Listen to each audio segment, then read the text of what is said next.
I believe we all owe Mr. Wilder some measure of gratitude for what he accomplished on behalf of us all. Thank you. But wasn't it Bertrand Russell who asked, what is a killer but a hero out of uniform? Do you want any help? He thinks there's a reward. Frank, you know, there are several of us out, and the weather's on our side. What's on our side, Mr. Hendricks? My entire staff, to whom I've issued orders to shoot on sight. Although I hope it's not necessary. What else can you do with a wounded animal? You're Susan Silsby, aren't you? A classmate of mine almost broke your record in Kenya last summer. He always admired your courage. He wouldn't be very pleased with me tonight. Anyway, I'm not a killer. I'm a sportswoman. That's not what the tigers say. Oh, but my dear sir, I must tell you that I've never agreed with those who couldn't see the difference. This is Miss Cecily Yan. How do you do? Are you going to stay with us all night? I wish I could. But there's a lot of ground to cover, so to speak.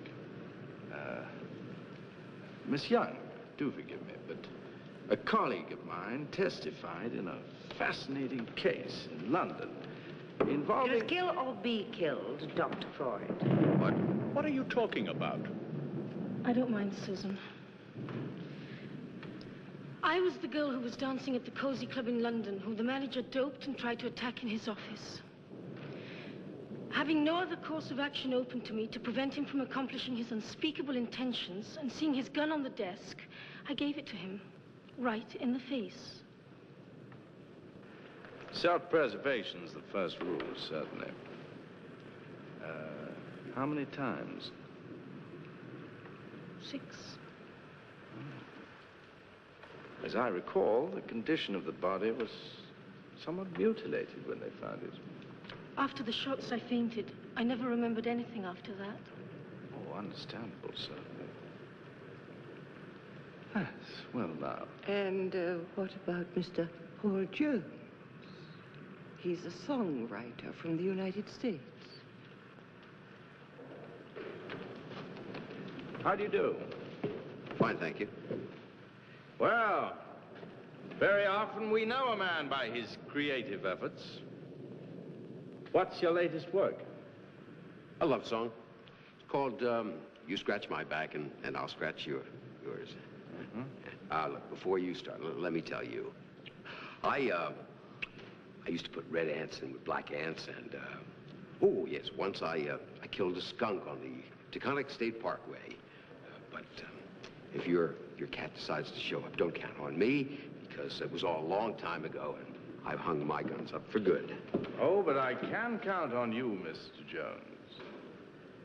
From what I hear on the radio, songwriters are the worst killers in society. What about Mrs. Allison Crosby? Mrs. Crosby. You're a lawyer. And all lawyers are sharks. And sharks are the worst killers and the most bloodthirsty creatures in nature.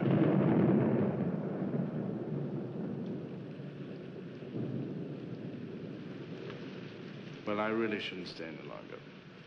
Would you mind getting my coat for me, please? What do we do if the cat gets in? He can have our room. I hope he's paper trained. We'll hang on to him, don't worry. Just pray he doesn't hang on to you. Twice this year I've had to shoot him. What? Once here, and once here. That seems a little excessive. Regardless, the last time he was captured, he succeeded in getting his hands on me. It took 3 good men to get him off. You will take my advice and avoid socializing with him at all costs. Whatever you say. There's a good chance that he's looking to get in out of the weather, if he hasn't already. So I must ask each one of you again, not to go out before morning. And be sure to lock all outside windows and doors. To get him, I'll let you know. Thank you. So we're prisoners in here. Well, I prefer to think that he is the prisoner out there. Would you please tell anyone else in the house about the situation? Ladies and gentlemen, whatever the purpose of your gathering, I hope that this won't prove too much of a disturbing element. I wish you all a good night. Remember, as Bismarck said, a little caution outflanks a large cavalry. Good night.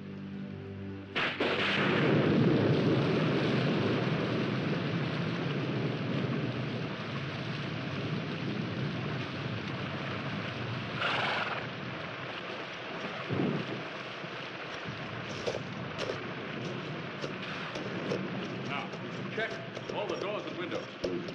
Let's begin with the basement. Oh, you must mean the basement doesn't have any lights on because of the storm. Right. I thought you meant that basement. Please, I think it would be wise if nothing of this was mentioned to Miss West. If she asks anything, just say that we're looking round her beautiful house. Do you agree? Of course.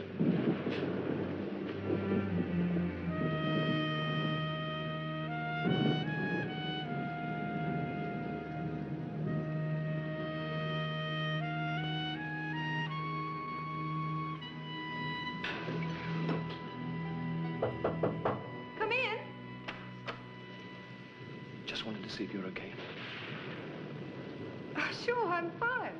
Everyone seems to be looking around your beautiful house. I think I will too. See you later. I want to talk to you. Okay.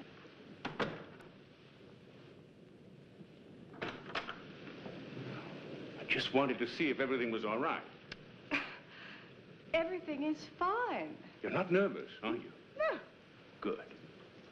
I think I'll look around your beautiful house. I'll see you later. I want to talk to you. Okay.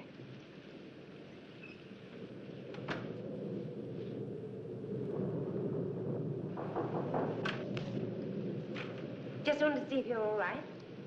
Thanks, Susan. What's happening? Nothing. Nothing. You look a little upset. I'm fine. Well, there's so much to admire in your beautiful house. I'm going to have a look around. See you later. Oh, just one thing. We just heard there's a maniac loose in the area. He thinks he's a cat. He may even be inside the house. Cat. Yes, a cat. K-A-T. See you later.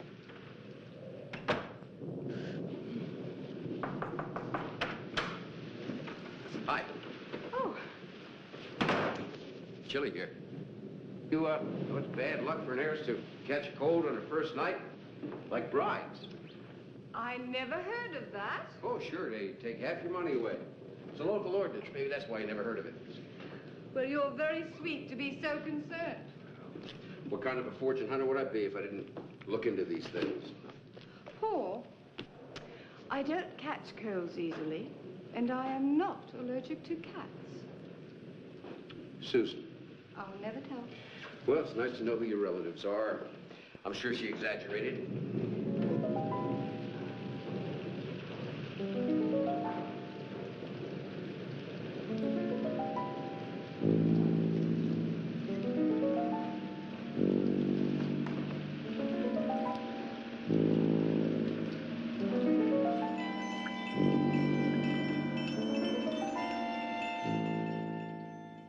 Actually, I wouldn't worry about one cat outside. No. No, it's the wolves inside that I'd be scared of. Oh, Harry and Charlie. They're harmless, and I do think that they're sincere. No one is more sincere than a greedy cousin. That's Paul Jones's theory of relativity. Anyway, you know, you have to be careful now. You don't want to get involved with people like... Like you. No, you don't have to worry about me.